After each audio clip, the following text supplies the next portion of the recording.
Hello once again, Tommy Underhill, ADHD and Autism Specialist at Littleton Couples Counseling. Today I want to continue our conversation and discussion of sex and autism with Sex on the Autism Spectrum Part 9, Rejection, Sensitivity, Disorder, and Sex. Let's continue the discussion. And one of the neat things to start out with about sex is that it is universal and yet highly personal. There aren't really any rights or wrongs except for what you do and you do not like. And that goes for your partner as well. Together, the two of you define what makes sex good for both of you. The most wrong thing about sex is that our culture really doesn't talk about it. And it shames people for enjoying sex differently than how they do. Don't let that happen. It's hard to do. Think about it as we go forward. With that as background, imagine for a moment your partner says something less flattering about your last sexual encounter. Perhaps you waited too long to do something, or touched them in just not quite right ways. Maybe you said something your partner took as slightly off color, or the way you looked at them was just a little flat and not as Twitter-pated as they'd hoped. The experience wasn't a bad one for either of you. It could have just been a little bit better. Just about everyone I've ever met has had a few negative lines around their personal narrative, especially concerning their bodies and sex. For many folks, the above scenario wouldn't shudder anybody down. I'm sure some people wouldn't even think twice about it. Many of us with autism have a far different experience.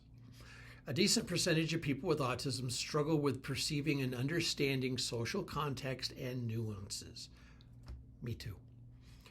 History has taught us that misperceptions have led to neurotypical people categorizing us as outsiders of the norm, which may foster or exacerbate feelings of rejection or humiliation.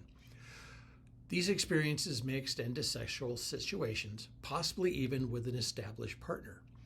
One of the co-occurring issues with autism can be rejection sensitivity disorder. RSD can instill feelings of we are being completely rejected and that we are unable to do anything correctly. Not all people with autism experience RSD, but those of us who do may struggle more due to these extreme feelings of inadequacy and rejection. A perceived rejection or feeling of failure can feel just as intensely painful as outright rejection, and can leave us feeling lost, unwanted, and completely unsure of where we stand in a relationship. Fear of what will happen next can be another component of the RSD cycle. Fear is a strong initiator on the limbic system and can move from emotional expression to physical action. I'm talking about fight, flight, freeze responses.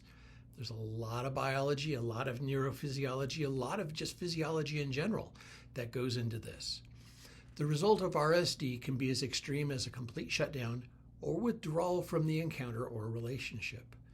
A person with autism could feel confused by their rejection from an anticipated experience, and that sex, sexuality, and sexual encounters with another person could be too much to discuss or deal with.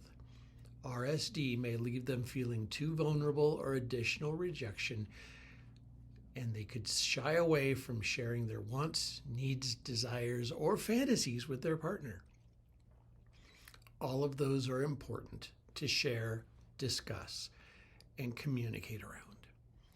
People with RSD often don't want to set boundaries because they are terribly afraid of being rejected or abandoned.